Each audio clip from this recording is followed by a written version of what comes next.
Black Wall Street is now online, baby. That's right. Visit the GW District. Shop the very best in men's and women's apparel and accessories, home decor, office supplies, books, pantry items, and so much more. The GW District is a retail marketplace of Black-owned products and media. We're both veteran and Black-owned, and we're bringing you the best online shopping experience with products made by small businesses. Come and experience the GW District difference today at shopgwdistrict.com. That's shopgwdistrict.com. The GW District, a retail marketplace of Black-owned products and media. That's right. That's right.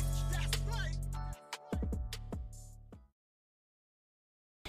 Hey, it's Princess Havoc, your favorite BBW adult star and host of Causing Havoc, along with the fabulous Bobby Lucas, where we talk about anything and everything. Come follow the dopamine with us Sundays at noon, now with video. Part of the Premium Smoke Room family and streaming exclusively on Anchor and Spotify. Run, don't walk to subscribe now. For only $4.99 a month, you get my show and 4 other great shows as well. See you there. Mwah. Good afternoon. Hey, how's it going? Going okay. It's going okay. Just chilling in my living room, watching TV. About to do some podding. Yeah, I just had a little bit. I wasn't sure if we were doing Zoom or not, you know, and but you know, just I was up all night doing some work and you know, then I've been taking like naps, you know, and a lot during COVID, my hours have been off anyway, you know. It's kind of like everything is so helter skelter, you know. Yeah, because but you recently had COVID? No, but I mean just the whole COVID thing, you know, and I've been very lucky to avoid it. Yeah, lucky you. I can't say that. Yeah, it seems everybody I know has had it, and you know, it was they all crazy. have different experiences with it. Yeah, because I like a lot of people that went to the convention, especially as I in Chicago. I talked to a couple people that contracted it, and really, yeah. And it's crazy how you really don't hear about it much in the news anymore. No, everything's on Ukraine right now. Ukraine and January 6th commission. Yeah, that too, and you know, and yet I think what happened as a result of that, I think that everybody let their guard down. They got careless, and even at X3 Expo, I heard I was in contact with people that, you know, that got it, and I didn't go to the award show, and you know, just as a precaution, I think it was fatigue from being around so many people. Yeah. Coral and Jewel didn't get it, but other people that we were in contact with got it, and it just Ain't you just happy they just bounced off of y'all? Yeah, you know, it just seems to do that, and you know, it just I found out people that we hugged, you know, they contracted it, and it's funny. I mean, I was supposed to go to DomCon, and I had to talk business with some people there, and you know, with gas, the price that it is, that's another thing you hear a lot about, you know, is the gas prices. Oh God, it is ridiculous. It's unreal. I know, like here it's like $4 and some change up here, or damn near $5. Depending upon what, you know, brand you get or what have you. And I'm like, see, I don't have a car. I actually take public transportation and walk. Right. So that's the reason why, you know, I might look a little, you know, decently in shape. I can't gain no weight because I walk it off between my job and getting to the job at the time. But yeah, it's just crazy how, you know, it from shootings to everything, you know, that's been going on. It's just been crazy, yo. It's been crazy. There's been this, and it's and partially it is part of a byproduct of COVID. I've always thought about that, but yeah, you know, there's a lot of this pent up energy, and it's not a very good energy, and is that cabin fever? What's that? Yeah, Drinking it has a cabin lot to fever. do with it. It is a byproduct of that, and so I think it just seems like people's fuse is going to be a lot shorter, and that's another reason why I tend to be very avoidant of Yeah. more and more I am going out in public, and I'm gonna have to Mm-hmm. start traveling and Mm-hmm. doing that, but a little bit more and more. It seems to be more touch and go with a lot of people. Yeah. Um, but the story that I was getting into, and it's kind of interesting. I didn't feel like going to DomCon all of a sudden, and they said, Mm-hmm. the people that I need to talk to, they're here in LA, and I'll talk to them sometime this week. And Mm-hmm.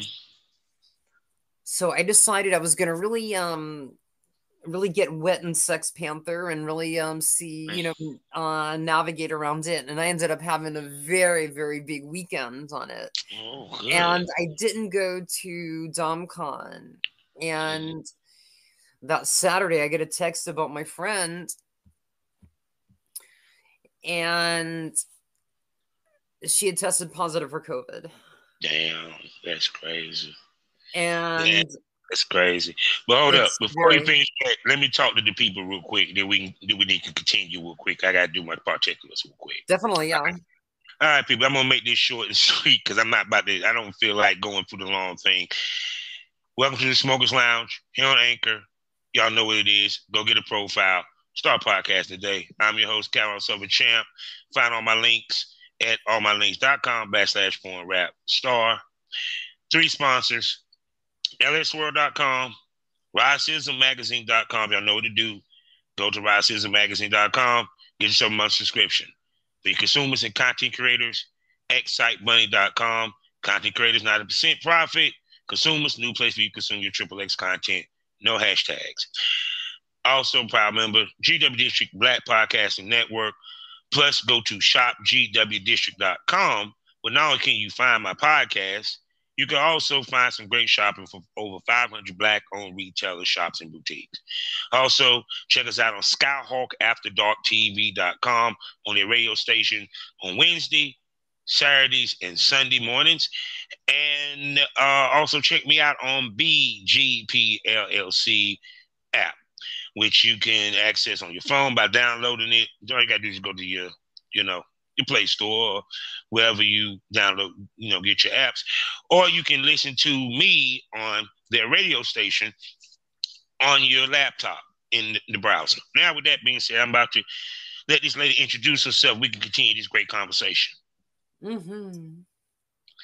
So, tell everybody who you is, baby.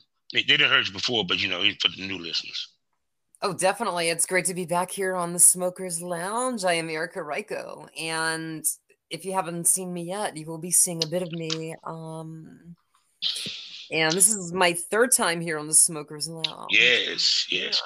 Now, understand, her interview has not dropped yet. It will be dropping. It depends on when this is going to drop. Right. Because, like I said, I had a tweet today, and because I pre-record everything that I do. Exactly. And it's like porn. I treat it like porn. For example, you might film 10 scenes or 15 scenes, but you may not drop those 10 scenes all together. You might drop one week or one next week or what have you, constantly filming and all that. It's the same thing with podcasting. I'm constantly doing episodes. I'm constantly doing interviews, period. So I might do an interview and it may not drop that same week. Actually, it might not drop that same month because the way I space my interviews out is on Fridays and Saturdays. The episode like this is usually the normal Smokers Lounge episode that will appear on a Tuesday, on a Thursday, unless it's a special smoke, which will appear on a Monday. And if this is a premium smoke room, it will appear a part of the premium smoke podcast, which I will have Miss Ryko's, eventually also appear on some of our other podcasts in the premium smoke room, okay? Which, we record the same way and drops weekly. So yes, the interview is the big event because you hear what they're doing, but by the time you hear the interview, you hear where they came from. Exactly. Yeah. You know, period. Because if you notice, if people pay attention, we never talk about how they started in the business, unless she happens to mention it in passing. No, we get in depth in the interviews. But anyway, but yeah, so, and once again, I enjoy having you back. It's great to be back. We have so much in common. Yeah. Oh yes. Oh yes. Oh yes. So what is DomCon? So people can understand what that is. What type of convention that is. Okay, it's kind of like maybe like the XBiz of BDSM. Okay. And being that I've been in both, the porn ends of the video store and the BDSM of the video store. And DomCon is where doms, submissives, even lifestyle people, pros, everybody come, and it's a place where people can network. A lot of vendors, and in the BDSM world is, people love to buy handcrafted stuff from other craftsmen, and various implements, and it's a great place. People who make custom made corsets,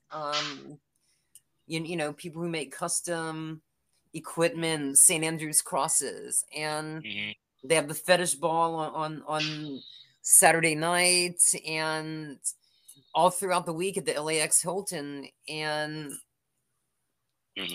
so getting into what I was talking about earlier, and it really coincides with the time that we're in. I didn't feel like going anywhere that weekend. Gas is because we're it's almost $7 out here in California. And so I said, I'm gonna really I'd been on SexPanther for a little while now, and just kind of navigating and having a little bit of success here and there, and all of us are on it, but yeah. So SexPanther, that's like phone sex for the most part, right? It's like phone sex, and yet it's like sexting, even just like text, or you can do like video shows, and it's almost like webcamming again. And I haven't really webcammed in a while, and it just, so that weekend it just started catching on, and I really worked it. I put some content out there, and I go with stuff that even if it shows a little bit of hardcore, it whets the appetite. And then there's stuff that, okay, this is definitely premium content, and then there's stuff that's a little bit more like maybe R-rated. That's also that we use to invite them in. And I think it's one of those platforms where the fans can actually interact with one of their favorite porn stars, fetish models, webcam models, and whatnot. Yeah. So it's basically a combination of phone sex, webcamming, and because I've been seeing SexPanther for a minute. I've been seeing a lot of top stars using it, and plus I had a wonderful conversation with a lady that specialized in adult audio, or audio porn, as you like to say, because she's a film dom. And with which part do you take the most advantage of? Is it the phone sex side of it, or is it the cam side? I think it depends. I think it depends on who it is. At this point, I've gotten, regulars, and I'm like, this is a great platform to really build your brand. And and some days it's the phone calls. The other morning, I had a big morning, and I go, wow, and I've upped my prices within the last week or so. And Lily Craven really turned me on to it, and she was like, this is a great platform. And shouts out to my pod mommy, Lily Craven. Yeah, she's amazing. Yeah, that's my boo.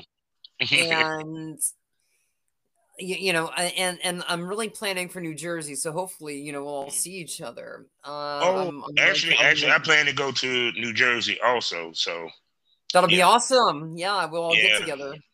Oh yeah, most definitely. And I think in the next few weeks, I'm gonna, because by then I'll have some really good fresh content. out to, and Coral and Jules event, the Sip and Shoot, where we have a lot of models and photographers, and so jumping right back into it, some erotic, photography that will be great for SexPanther too. And then before you go on and shoot a full-on scene, it's like you've gotten your feet wet. Again, we're all coming back at our own pace, and that's a funny thing, because whenever I do run into talent or whatever, you think they're beating the world. They're world beaters online, on Twitter. You think they're selling content every 2 minutes. And then when you see them in person, they're like, yeah, I've just been laying low. I've been not really a lot of shooting or anything like that. That's what it is, and but see, the thing of it is that's the point of why you film so much content. Because even back in the day when I came in, you never want to actually go away, not online presence wise. Like I used to give an example to a female, like, this is the reason why you film. What if you get in a car accident, you get hurt, and you're down for 6 months, and you can't update for 6 months? You're missing out on money, period, because of updating or what have you, or even promotion, because you may not be able to get online. So being able to film and having a shitload of content enables you to stay in the public eye without being out of the public eye, even though you might be out of the public eye physically, period. And then add into it, if you do SexPanther or if you do any of that stuff, you're still promoting that, which in turn keeping you in the public eye, because we're in the viral age now. It ain't like back in the day where you could do 2 scenes a month and you could eat off that for damn near 6 to 8 months. Right. Period. It's you got to do more to get more. Yeah. And it's just sometimes it's even me, I've done other businesses during this pandemic, and now it's working out where everything's really generating, and now I'm putting other things to the back burner, where it's like, okay, now I can really put a lot of time and effort into it, and like doing New Jersey Exotica, and I did the Susan Block, Dr. Susan Block Vice TV documentary, and Coral and Jewel and I, and we really hit it off at X3 Expo, and like I was saying earlier, she has this event where photographers and models can network, and I've been talking about some that I'm going to collaborate with, and make some really good erotic, sexy art, and that's a good way to really jump in. I think the podcasts are a great vehicle too, and when it's not always feasible to, because it's so many of us are spread out, and but now I think by New Jersey, I will have traveled a little bit, so I've gotten over that little mental bump, that's kind of in there, and I'm like, okay, now I'm at a point where I can focus more on it, and see too also you have expanded your repertoire within your brand to where you're not so dependent upon the content. Exactly. I think a lot of mistakes that girls make is that they're too dependent on making content and making money off the content. They don't understand the value of taking advantage of the goods and services of porn, because even to the point that I'm thinking about even start doing, phone sex. Because when the lady broke down to me, she was like, "Yeah, you have a segment of men that want to be dominated by a grandpapa type too." I said, "Really?" Exactly. There's something for everyone. It's not just how everything was back in the day. And certainly when I was growing up, and we'd go through our parents' stuff. We'd see stuff, and you'd see all the phone sex ads, and it was very limited. And now, I mean, it's well beyond Baskin 31 flavors, Yeah. Because you were saying I could be like, the dirty grandpa. Exactly. Yeah. So but even to the point, why do you think a lot of people sleep on the phone sex. You know what I'm saying? The phone sex or phone chat side of the business. Because I would think because one, it's a niche market even more so as that at the level of BDSM, there's a lot of money to be made if you do it right. Well, I think a lot of girls don't jump at it or use that as part of their, their repertoire in their brand. That's a good question. I know some do the webcamming. I've done that. I've done pretty well at it. Maybe they're not as comfortable with it, interacting. I know like a lot of the fans who do it, even like in webcamming is that instant interaction, where it's like, they look at a performer, talent, and they see the scene, but they can't really interact. They're just looking at something they shot maybe even a year prior. And so having that instant interaction with them, and even that weekend that I was getting at, that really, opens it up and going, yeah, I'm pretty good at this. And I think, being a dominatrix as well, dealing with people's, fetishes and everything. So I already have an advantage in there. And then, getting back to the story with DomCon and how it all coincide was that, okay, so my friend she's a famous Dom, and I've been, talking to her about, using her, working out of her studio. And I'm just getting back into sessioning again too. So it's everything, COVID has really totally just, dropped a hydrogen bomb on us, in our own way. And I totally relate to that, because look at me. I went from right before COVID, I was still in porn to now I'm completely out of porn, retired, and a podcaster. You feel what I'm saying? So it's a whole different landscape, and I'm seeing that. Yeah. Because it and what's crazy about it, it wasn't a slow change, it was a drastic change. It was like very drastic. People had to really adjust on the fly strongly. Exactly. I did too. I had to get into another business, which I'm, and I've always believed in having as many income streams as you can. Because I know that, in any form of entertainment, whether that's music, nothing's really guaranteed. And I've had years, where I've been hot, I can do no wrong. And then I've had years where, I can't even blow anybody to get an audition, you know what I mean? And to sound mildly crude about that, but, it's one of those things where, it can be feast, as everybody says, feast or famine. And what COVID did, as I said it before, it was the first time where we ever had our movements restricted. I get that box cover coming out, and then I can't answer to that, and then I couldn't travel, I couldn't shoot anything. But I think now we have to dive in, we have to live with it, and whatever happens, happens. And it was, and this is what I heard, but so at DomCon, I didn't go. The gas prices are enormous. And I get a text that my friend who I had to talk business with, as I was saying, tests positive for COVID. And she said, I look at her social media, and she goes, I tested positive for COVID yesterday. And if you've been in contact with me, around me, that you should self-isolate, get tested, and so forth. And she's somebody who actually did testing in the early days of COVID. And one by one, I hear one after another starts testing positive.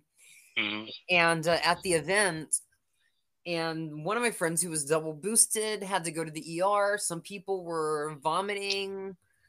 I was like, whoa. I mean, and so. And mind you, we have a new variant that's out here now. We have another variant. It's spreading around Los Angeles here, and it's everywhere, East Coast and. Because see, I work at a rest home, so I know just because I work in the way that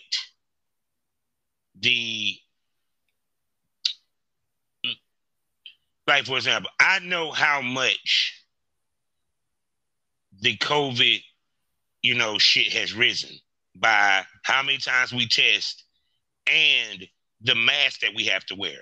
If it's not that bad, we might wear the regular mask. If it's bad, it's the N95. Exactly. If it's not bad, we test once a week. If it's bad, we test twice a week. And that's why I said it was kind of crazy. And I told somebody this. I said it's going to take 10 years.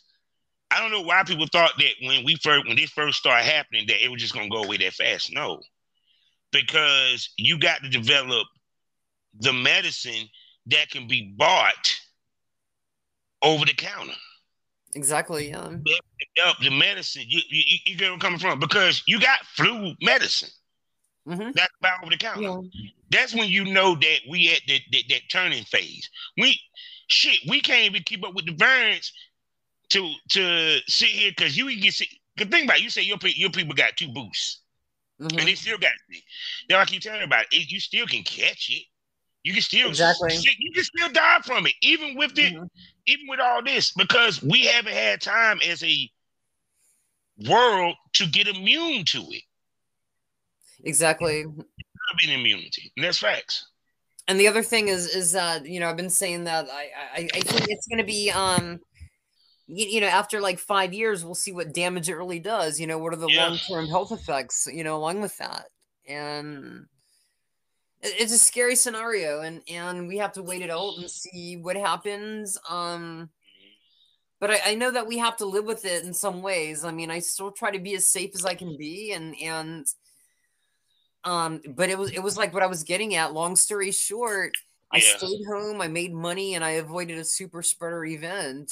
And it was like, whoa, I mean, I've been very lucky, I think, in that, and so everybody had to like isolate for like 8 to 10 days at least. People were bitching about, hey, I made it, 2 years, and then I go to the DomCon and I get COVID, and some people have bad cases of it, and I'm really sorry to hear about that too. A lot of my friends got it, and I know some people who've gotten it several times, and it's just one of those things where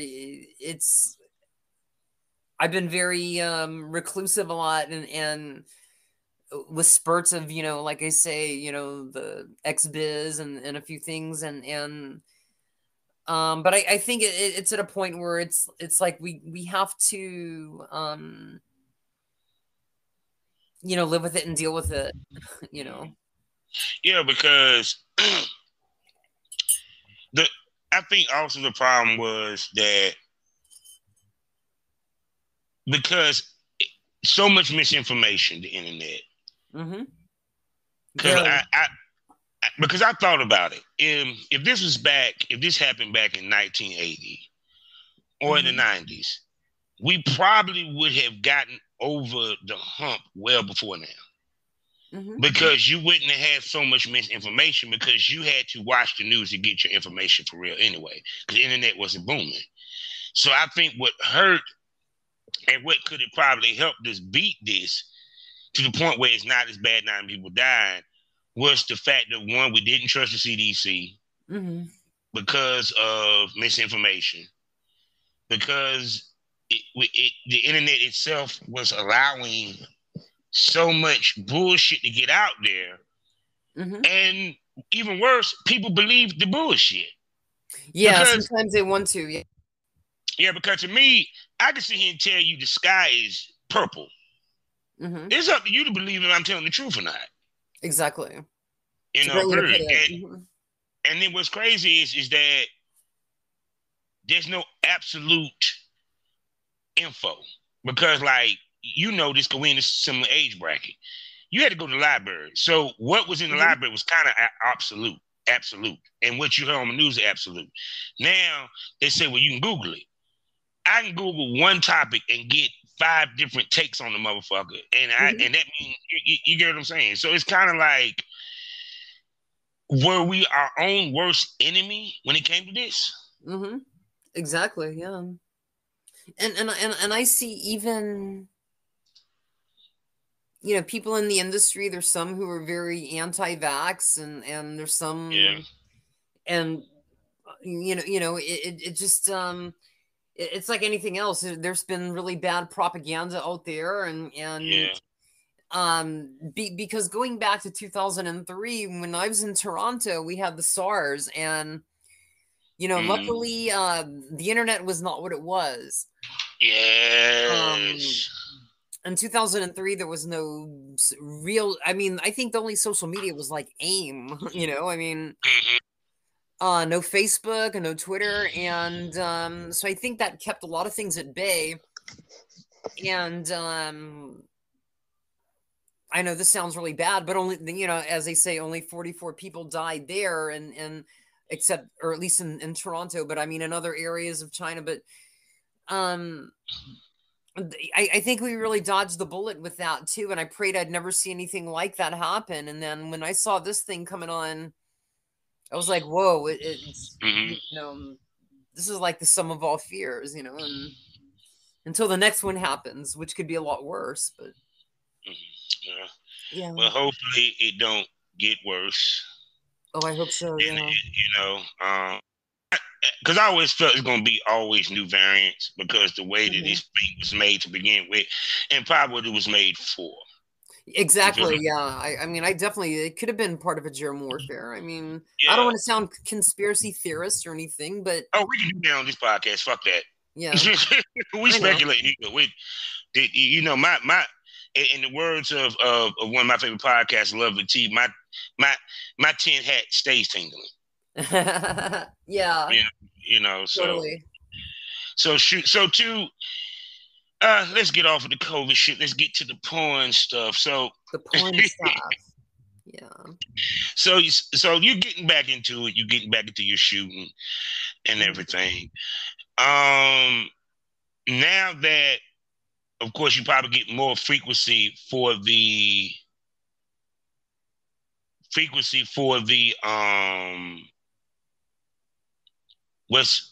I guess the film or what have you. What's some of the things that you want to get into filming wise, or what type of scenes would you like to film and all that good stuff? I think I'm going to take it as it comes. I mean, probably some girl stuff, some, boy girl, and kind of work from there. And, and occasionally go back to my BDSM. I mean, there's other things I want to do. And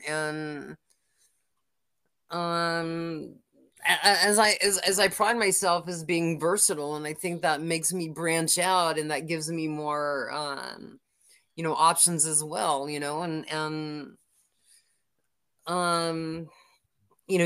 right now, just, doing a lot of networking and planning a lot of things out, because we all know, a good portion of porn is planning it out. And really, I also think that when I go to New Jersey, I think this one will really work out, because I'll be ready for it. And even there, I'll probably, try to get some content, because now, like we were talking about, everything is, how many companies are really shooting right now, and, we'll see how it is. I mean, I kind of, like, but see, even with you though, it's kind of like, because wrestling, I mean, I'm saying wrestling, porn, because I'm also double dipping, because I'm watching wrestling because for my podcast for wrestling, so I'm talking to you. Porn, of course, it is becoming more extreme. They want more. They want to see anal. They want to see the BDSM. They want to see the tying up, the rough sex, the whole nine, which is something that you're into, period. And there's more companies looking for that. So to me, I would think that once you start getting into the flow of things, you probably get more companies want to holler at you, because you do more. Yeah, exactly. And some people, unfortunately, some of them are the ones that got COVID, but they've been traveling and shooting, and but I think once I get into the flow, it's like whenever I've been out, whether it's going out to eat or going to an event or whatever, once I'm around people, it's like I feel like I'm kind of like back in the flow a little bit, and so once I do that, whether it was weird, like at X3 Expo, XBiz, they it was weird because we were all, for the most part wearing masks, but I was running into people that first shot me when I got into adult and I was doing more BDSM content. And so it's kind of like you kind of get into it, and people that you've been networking with online, and now you're briefly seeing them, and it's just been really touch and go, but there's some areas where, again, I think whatever I do, I want to put out good content, and I think it's funny because I got to look at, it was kind of my moment where it says, okay, you know what, beyond the box cover, it was I got to look at some analytics of another podcast I did, and I'm beating Andy James by like over 100 points, I think with what I bring the industry is that, the personality and everything too. I mean, there's some of them out there. I met them, and it's like they have a personality of like a grapefruit or something. It's like, yeah, they look great with a dick in their mouth, but they don't really have a personality, and I think that's another part of branding out, when people hear this person and they get an idea of what their personality's like, and I think that adds to it as well. Yeah, because yeah, I mean, even to the point that I'm seeing a lot of porn stars like Finney, my man, yeah, Artemix, as well as T-Pog, I can go down the list, are now doing the TikTok and things of that nature. And I had a conversation with a friend of mine, Alfonso Lays, and to me, you kind of have to do that in this day and age because they want the full porn star experience. That means they want to see you on set as well as off set. You know what I'm saying? Because it's kind of like, for example, even with celebrities, like I'm sitting there looking right with Cardi B, people want to follow you. And part of that is the TikToks, part of that is the Instagram, part of that is, showing your travels and stuff like that or what have you. So it's kind of like, how do you now see, because the game didn't change that drastically, that you kind of have to get into that. So because of that, how do you adjust to it?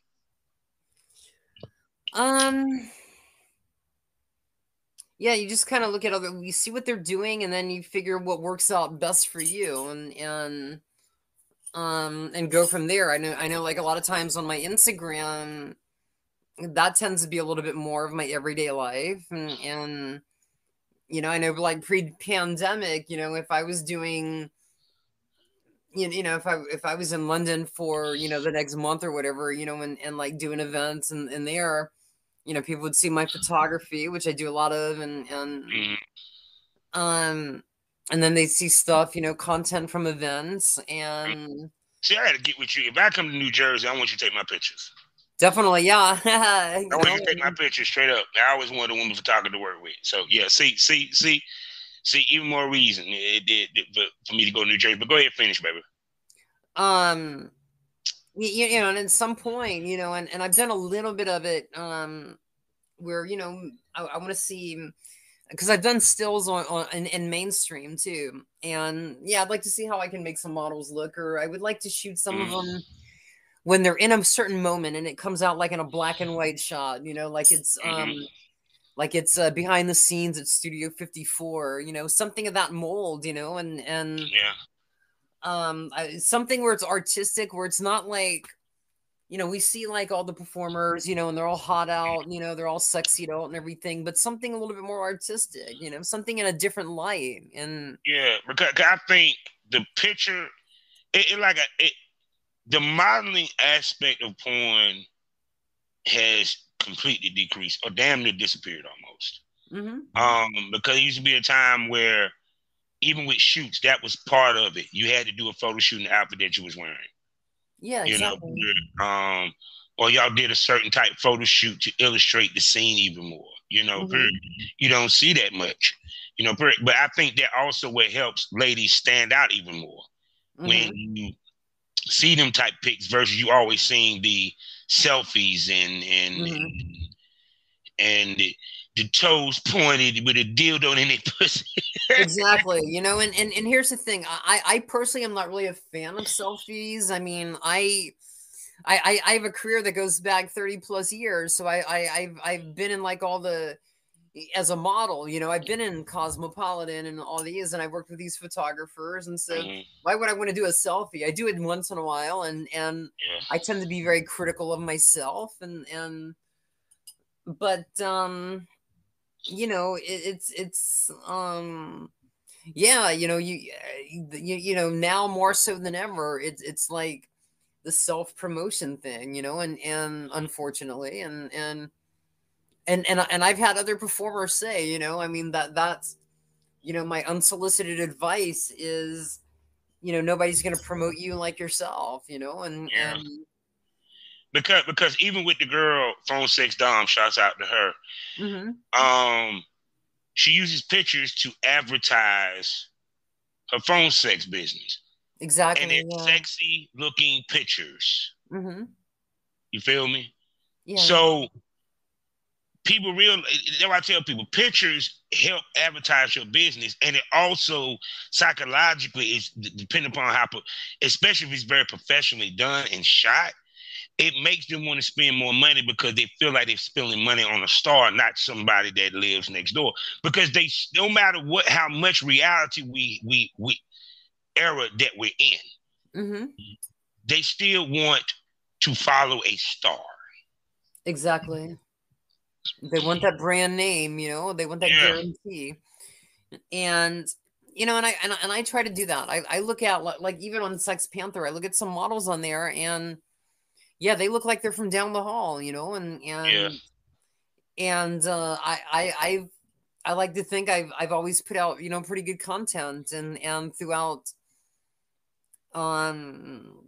my career has gone in many different directions, but I think anything that I've done, and I sometimes, give people a whiff of, where I was at, maybe 15 years ago, where I had a very different look, and it's funny. I mean, I shot violent scenes, comedic scenes, and even behind the camera. So, but it was a different era, and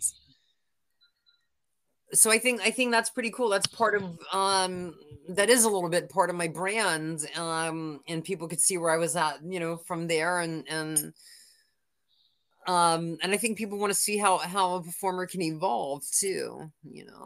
I don't think they I don't want them. I don't think they want to see them in that same mode. 20 years down the road. I don't know if that would work or not. No, because you have to keep reinventing yourself in order to keep up with the times. That's part of being a business owner. McDonald's wasn't the same McDonald's in 1960. It didn't have the same menu that they have now. You know what I'm saying? Period. But they had to evolve to keep up with the times. And that's the reason why this business is a marathon, not a sprint. Because as much, because even with the girls that might come into business making big money like they were with OnlyFans, if you notice, they dipped off. They fell off. They're not making as much money, or they're not even in the anymore. Right. Because they didn't realize that you got to be in it for the long haul if you want to see the money in this. Right. Exactly. And yeah. And the thing is that a lot of people don't realize, and this could hold true for, mainstream performers, adult performers, and people think, all of a sudden they made a name for themselves, but no, they've been around a while, or they've had to, I've done stage shows, you know, and start, you know, webcamming back in the day with kink.com and you know, it was, you know, it was an experimental thing. Like, you know, I was also doing research for a film that I was writing too. Uh, it, you know, it ended up becoming more of, you know, what I'm, you know, where my career is going to go in that direction. And, you know. Yeah. Cause I mean, even to, that's why I say this era made you had to treat it as a business, because the previous eras, women didn't have to worry about trying to find businesses out within the business or outside the business. Exactly. Because the reason why, so the listeners can understand, they had that many paid gigs that they didn't need in the website. They didn't need to have their own content. Now, in hindsight, many of these girls wish they did. You know, because I was, you know, think about Nina Hartley. Imagine if she was filming her own content back in the 80s, what she might have as far as content going on today. Exactly. And that vintage content might would have sold, or let's go as far as NFT type situation, you know, period. So it's kind of like it. If you don't treat this as a business or walk in and think business oriented, you're not going to be successful. That's why it seemed like to me that women that enter this business in their late 30s and early 40s have more success business wise and more longevity than the girls that's coming in 20 that might first year making 6 figures a month, but then by year 2 they're not even making 6 figures. Yeah, and you know what's funny? I know so many girls who, when they got in the industry, they were making 6 figures, and now they're in credit card debt. You know? Yeah, because the simple fact of that they didn't treat it as a business. They didn't try to run it as a business. You know, I've talked to girls that it surprised me. One girl told me, I'm thinking she only been in the business like 2 years. She said 10. But because she was shooting content and webcamming, and she slowly progressed into the boy girl, you know, period. And like I tell anybody, at some point, unless you are hardcore fetish or you are strong webcammer, you will have to do some boy girl or some girl girl. Yeah, exactly. You know, and I think that helps you know, bring the other product out, you know, and you know, I think yeah,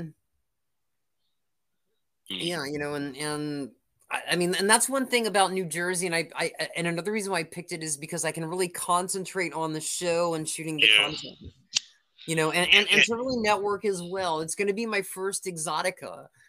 Ooh, and this will be my third, so it's going to be an amazing. You know, I know Miami's starting this week, and I still wasn't ready for that.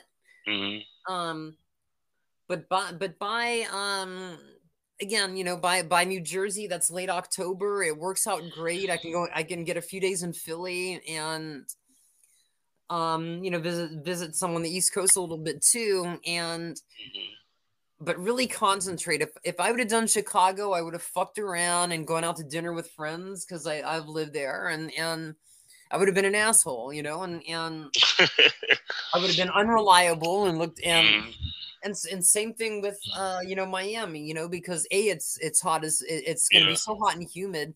Who's going to want to shoot content? Yeah, I mean, but see, also New Jersey also is the biggest one of all the exoticas. Exactly. And to be honest with you, there ain't much to do in New Jersey. No, there isn't. Because it's crazy. Cause I said this is gonna be my third time. The first time I went as an onlooker. The second time I went actually trying to do content. Now this time I'm going as a podcaster. So I'm going 3. So the 3 times I went as something different. Yeah, that's how it works out a lot of times, and that's the thing. I you know, Edison, New Jersey, like you say, there's nothing to do there, so it's time for me to really get down and get your content. Yeah. And that, and then AVN in January and XBiz, of course, you know, I mean, and I think, and I know some performers who they wised up in like late 2019 and early 2020. They shot a lot of content there, and they're using that right now. Yeah. Because of the way traveling's been, you know, during you know, COVID, and but I think that's a good mark for me. I say, okay, you know what? It's been this long layoff or whatever, and I know I feel like I have a lot of unfinished business, and it was different. I had an agent at the time that was booking me, and that's how I got the box cover. And now it's like, okay, now I want to answer to that. I want to see what I can do and put the best product out there that I can. Yes. So yes, and guess what? That's another wonderful episode in the books. Oh, awesome. Thank you for having me. Of course. I always love having you. So with that being said, lady, tell everybody where they can spend money on you. You can get me at SexPanther, Erikka Ryko, OnlyFans, Erikka Ryko. Follow me on Twitter, at Erikka Rykes, RIJKS. You can follow me on Instagram, Erikka Rykes, and on Facebook. Most definitely. So people, there you go. And she will be back. And I would definitely, now next time we're going to do a video one so we can see that pretty face, Miss Lady. Oh yeah, I thought we were going to do it today, but definitely the next time, you know, and because that was on me because I forgot. Yeah, I wasn't sure, you know, and you know, it kind of worked out because I was up all night last night, you know, doing work, you know, and so and I did some pot brownies, so I'm kind of recovering. It's still in my bloodstream right now. Shit, at least you got some in the system. I ain't got shit but cigarettes. That's it. But no, hopefully you gotta get the good stuff. Oh yeah, I plan to. So, but no, but next time we will definitely do that. Like I said, it was more so not on you but me because I didn't feel like getting on camera today. Right. And, yeah, totally understandable. Yeah. And plus, the way the living room, I ain't got great lighting in the living room, which means I had to sit in the kitchen, which I don't feel like doing. I so love doing the podcast on my couch. I did another room, you know, back here where it has a lot of my some of my paintings that I have, you know, and it's distinctly me, and it's good, you know, and you know, and yeah, so it kind of worked out, you know. Been playing around with the lighting a little bit, you know, and you know, I used other areas where it's like I don't know if I want to use the living room here as a backdrop, you know, or anything like that. You know? Oh no, I plan to use my living room because one of the couches, like, it's this wall. It's just me getting the lamps so that it'll be well lit so people can see my face and the whole nine. Because like some of the episodes I've been doing was at the old apartment where you really you could see my face, but you couldn't see my face because it wasn't great lighting. So yeah. So yes, people. So she will be back, and we will get on video, and that video will be exclusive in the Premium Smoke Room. So that means you have to be a subscriber to see video, and it will only be on Spotify. So no, the only thing you might see on Twitter on Twitter or on YouTube will be the fucking trailer. Even if you want to see the full video episode, you're gonna have to subscribe for $4.99 a month, people, because that's the only place you're gonna see these girls' face. You feel me? So with that being said, you know how we end this all day, every day. Life is a learning experience. What's the point of the experience? You didn't learn anything. Smoke this over. Thank you for coming to the lounge, Erikka. Thank you. Creators or hot wife creators are doing so well. I mean, these people are buying second homes with the content that they're creating. These tender dick ass motherfuckers who can't fuck because they too goddamn hot are fuck. Because guess what? You need to be able to get in and get out in an hour. That it will hurt their family. We pull no punches. But see, what's to stop them from saying, okay, you've got like Vivid, and then Vivid Plus, and or you know having having it be separate because okay, cool. Your fan base that wants to see the skinny, smaller girls and the fitness models and stuff like that, there's nothing wrong with that. There's absolutely nothing wrong with that. If they don't on people thinking outside of the box when it comes to giving you something to smoke over. You don't just love one of your children. You know, you don't just love one of your dogs, and I mean, it's crazy that people look at love like they have to have a whole pie instead of looking at it as there's a whole bunch of pieces on this pie, and no one has more than the other. Like, for instance, I have an all-girl fisting scene. We keep real in the lounge. Yeah, I saw that on your. Yeah, that was like one of the most fun. Oh my god, it was a crazy experience. I've never had my fist in before. Oh my god. Give us the details. It was amazing. When the guys come, do they come on y'all or I get the info all you boys want to know. Because like I said, because he don't know if he coming on your face, your tits, or what. He don't know where he's coming at. So knowing when they come, how do y'all handle that? Well, we have a push button, that lights up on our end. We call it the come button. Okay. So we know exactly, when you're about to release that load, and we choose to put it wherever we feel like. Ooh. Come smoke this over at the lounge.